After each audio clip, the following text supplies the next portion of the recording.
Вся татарская история в одном подкасте. Лекторий «Миллиард татар». Я занимался в какой-то степени и Достановой.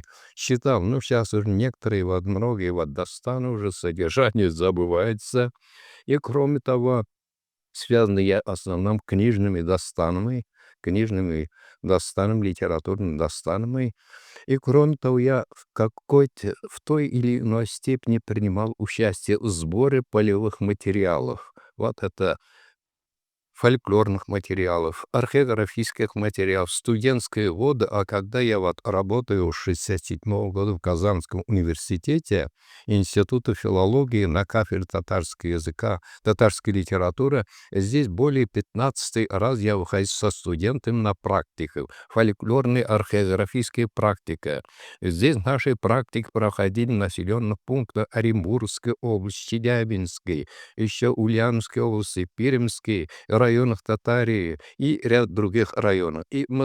Я помню, вот, массу материала привозили, и мы их передавали в отдел редких книг и рукописей Казанского научной библиотеки Казанского университета. Поэтому в какой-то степени там и моя доля есть. Когда мы вот говорим уже о Достанах, в первую очередь для того, чтобы конкретно немного охарактеризовать, ну, этот вопрос очень такой широкой объемности, я на отдельные аспекты только буду останавливаться. Здесь н- для того, чтобы определить вот это, в чем заключается Достана, какие черты, какие особенности присущи? Здесь надо исходить, что вот фольклорные произведения, письменные произведения, литературное наследие наше, она на три вида. На три рода делится. Первый эпический, который состоит в свою очередь, здесь повествование, событийность присущая. В свою очередь она состоит, вот эпический, вот это раздел, из романов, здесь романов, повести, еще мезеки, сказки и ряд других. Второе вот это лирика. Лирика присуща, здесь событийности нет, здесь уже присущие вот чувства, переживания, отношения, лирические раздумья. Здесь разные жанры, лирические жанры. Например, песни, еще газель, сонета, рубаи и ряд других. И третье уже драматические. Здесь драма создается для того, чтобы играть на сцене таких. У нас ведь были вот в народном творчестве, у народа разные драматические игры, драматические сочинения, но специально, да, как жанр, специальный жанр, драматические жанры созданы у нас только в конце XIX века. Но, несмотря на это, за короткое время у нас драматургия так развивалась. Первый вот здесь в конце XIX века и в начале, вот в конце, на стыке двух 19-20 веков, здесь вот написали свои сочинения Алиасер Камал, который вот носит наш знаменитый театр, и Гаяз Исхакы. Между прочим, если бы от меня зависело, татарский театр должен был иметь имя, это название не Камал, Камал тоже, театр имени Гаяза Исхакы, потому что первые вот спектакли профессиональных татарских артистов были уже произведения Гаяза Исхакой. И далее Тинчурин. Ну, в советское время тоже у нас развивалось. Последнее время здесь у нас и другие драматурги, и ряд других. Кроме того, трем вот это эпических жанров, эпос, говорят уже, лирика, драматургия, есть смежные, вот лироэпические жанры, поэмы, и ряд вот, синкретические, там уже из устной формы еще с музыкой, мелодия вот сочетается. И вот Дастан выходит в эпический жанр. Здесь прошлое это изображается, и присущий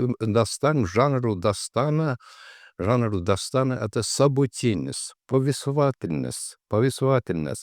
И, между прочим, вот Дастана и у нас издавна в нашем народе, в татарской литературе, у татарского народа были и других народов, даже, например, Дастана, эпос, и говорят, эпос. Здесь, между прочим, вот в этом жанре создано знаменитое сочинение античных авторов: Одиссея, Илиада. Кроме того, вот в персидской литературе на фарси знаменитый Шахнаме Фирдауси и ряд других. И у нас вот это такие дастана, фольклорные формы и раньше создавались, но они зафиксированы позднее. Здесь уже присущи вот дастанам устной формы, из уста в уст передается. И здесь первые вот архаичных формах, архаичных дастанах там изображается, ну, герой. Главный герой там уже он необычный, архаичный еще. Он уже борется с природными силами, с чудовищами, злыми силами. И здесь проявляет свое мужество. И такие произведения у нас ну, тысячи лет тому назад создавали, но они записывались позднее. Между прочим, вот у кого письменной литературы, тогда фольклор, вот это и жанр дастана как-то на втором плане остался. А вот у татар, у нас у казанских татар, астраханских татар уже письменная литература уже с средних веков, а здесь уже вот сибирских татар у них устные формы преобладала. Духовные потребности нашего народа, сибирских татар, удовлетворяли вот из устной версии. И вот, между прочим, эти записали, когда записывали, уже зафиксировали в первую очередь вот у сибирских татар. Здесь огромную работу вот сделал Ратлов. У него вот это в книге ряд десятки дастанов наших татарских дастанов. Им мы благодарны. Кроме того, Каюм Насыры, и это когда уже в 19-20 веке их тоже количество их преобладает. Здесь Хамид Ярми, еще Илварис Надыров. И, между прочим, вот научное изучение дастанов у нас уже берет более 100 лет уже. Здесь вот я отметил вот интересные высказывания Галимджана Ибрагимова, Галимджана Нигмати, еще и других, Мухаммада Гайнуллина.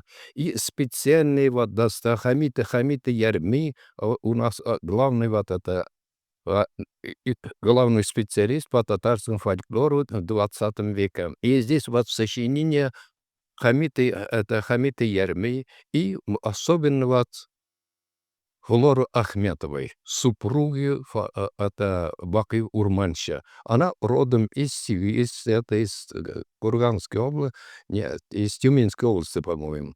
Она вот тщательно изучала, и, между прочим, вот у нас 12 томах издавались татарский фольклор, и там специальный том посвящен Дастанам. И здесь вот эти сочинения, эти книги, главным составителем Флора Ахметова была. Флора Ахметова. И, между прочим, она позднее тоже вот продолжила изучение, издание. И вот здесь у меня до 4 года книга «Татар Эпса Дастаннар». В 4 году здесь вот представлены ряд интересных дастанов Флора Ахметова. Кроме того, изучал вот Дастана в научном плане Фатых Урманщи. Фатых Урманщи тоже сибирский татарин. Сибирский татарин. Он несколько лет тому назад тоже уже умер. И у него вот в героических дастанах еще он изучал архаичные дастаны, поддельные образы. И, между прочим, вот очень добротно написано о Дастанах в книгах на русском, на татарском языке нашего профессора Марселя Хайнасовича Бакирова. Татарский фольклор, татар халык иҗаты, и там специальные разделы. И другие.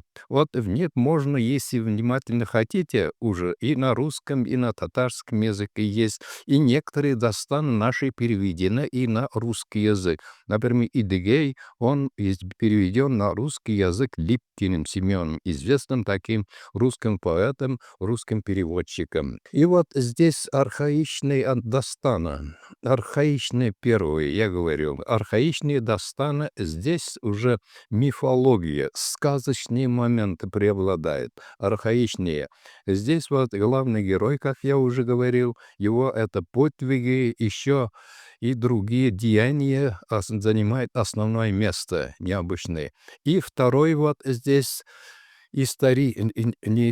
классические дастана. Здесь героические дастана, посвященные. Вот, например, из них Алпамша. Алпамша. Это классический. Еще Иртышлюк, такой дастан есть. И третий там уже исторические дастаны. Исторические дастаны здесь, как говорят, ну, у нас, хотя и названия исторические, там есть отражено и исторические реальные события, и некоторые прототипы есть, но полностью не совпадает, потому что некоторые вот идеализированные моменты есть, некоторые вот измененные, потому что здесь Дастан, когда и на историческую тему пишет, создается здесь уже по традиции Дастанов там вымышленные моменты. Вот, например, исторический Чураватар.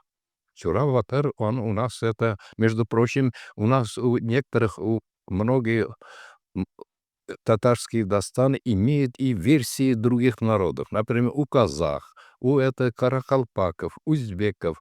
Вот Чурабатар есть версии казахские. Там говорится вот Казан, Каласа, Казан. Но это другой у них. А еще вот крымской версии, казанской, астраханской версии. Здесь у Чурабатар. Он представлен, ну, как герой уже. Он такой за свободу своего народа так представлен, как уже положительнее. И здесь, фактически Чура-Батыр, он уже был со стороны Москвы и помогал. Там вот это Шахали, ставленник Москвы на троне Казанского царства, ханства, и здесь идеализируется. А здесь уже вот изменения.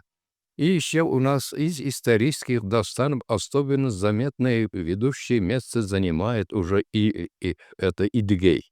Идыгей. Ну, наверное, слыхали, Идыгей уже. Он историческая личность. Он годы жизни 1352 и 1406 год. Еще Туктамыш. Здесь основные герои. Первый вариант вот этого Дастана реальнее вот это Туктамыш. Туктамыш, хан Золотой Орды. Между прочим, в XIV веке, в начале он 15 века, ну, он уже, его убрали. Здесь столкновение Харавун Тимуром, Тамерланом. Здесь и Идыгей. Все эти реальные вот это личности, но в Дастане они уже в той или иной степени изменились. Как-то вместо их. Например, хотя вот Хромой Тимур действительно принес большой вред Золотой Орде. Он это опустошил наши города. Сколько вот этих жертв, сколько людей погибло. А вот Идыгей с одной стороны вот идеализируется, а с другой стороны, чтобы для удовлетворения своих личных вот это мотивов, поставленных целей, он это приглашает Хромого Тимура. И вот результаты с помощью сколько вот этих Золотая Орда уже перестает уже, как сказать, ну, на второй план уже, теряет свое положение. Вот настоящий этот момент здесь исторически в некоторой степени изменена. И причина есть. Между прочим, Идыгей, он Золотой Ордой, еще татарскими ханцами, казанским, крымским, еще и другими хасимскими правили Чингизида из рода Чингисхана. А он не был Идыгей из рода Чингиза, из знатного бека. И вот чтобы он обосновал уже Нугайское царство, чтобы вот он оправдать его уже вот это происхождение, что он из рода известных таких духовных лиц, что он был такой-то вот измененный варианта. И здесь идеализация образа Идыгея связана вот этой постановкой ее автором. Кроме того, таких произведений у нас много. Кроме того, кроме фольклорных, из-за фольклорных вариантов, есть у нас книжные дастаны. Книжные дастаны первоначально тоже они на основе вот этого фольклорных вариантов создавались. А потом уже они перерабатывались автором. Например, Кыса Юсуф Гулгали. Он использовал и дастана фольклора из других народов. Кроме того, это Джимджиме Султан Хисама Катипа, созданный его в 1369 году. Джимджиме Султан, Кисикбаш, неизвестного автора, но там приписывает как Гали, еще ряд других. Эти вот дастана, они книжной формы.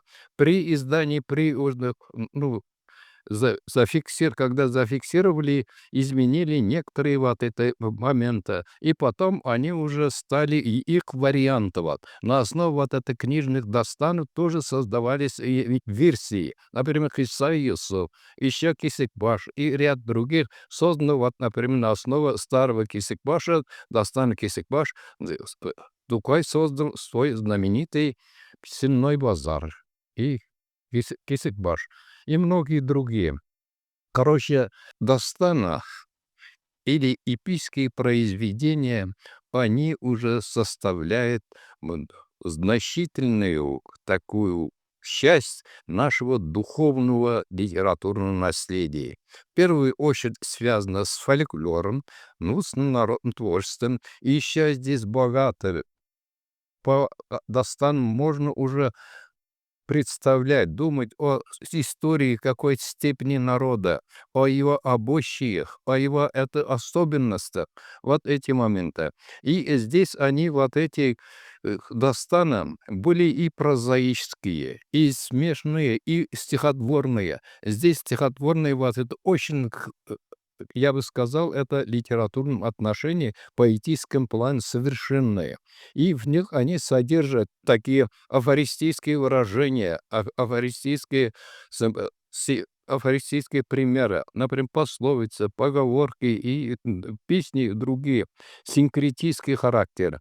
Короче, вот когда говорим это с Дастана, знаешь, Дастана уже наш народ наряду с письменной литературой имел богатые вот устные формы Дастана, и они уже в дальнейшем продолжили и видоизменялись, и положительно они влияли и на развитие письменной литературы, и на удовлетворение татарского духовных запросов татарского народа. Если хотите, вот это произведение на татарском языке есть Идигей у нас. Идигей неоднократно издавался. Между прочим, Идигей в советское время, он считался, особенно после решения, после постановления Центрального комитета Коммунистической партии 44 это вредным произведением считался. Здесь как будто идеализируются вот эти ханы, такие это правители татарские. И только вот в период нашей демократизации нашего общества в конце 80-х годов возможно было издавать это Идигей. В этом деле огромную роль играл наш Наки Исамбет. Он уже 20-30-е годы изучал, и он использовал здесь основной вариант вот это Зайнудсидика Зайнуддинова, который жил в Курганской или там уже Тюменской области. Вот он сделал. Кроме того, и ряд у нас другие, вот это наши ученые есть, которые изучают, я сказал уже, и в научном плане еще использовали для создания своих произведений, новых произведений, и это прозаических, еще драматических произведений. И вот некоторые уже вот при создании вот это Джимджима Султан Кисикбаш, они уже в средние века, это письменные книжные варианты, они на основе вот это устных вариантов.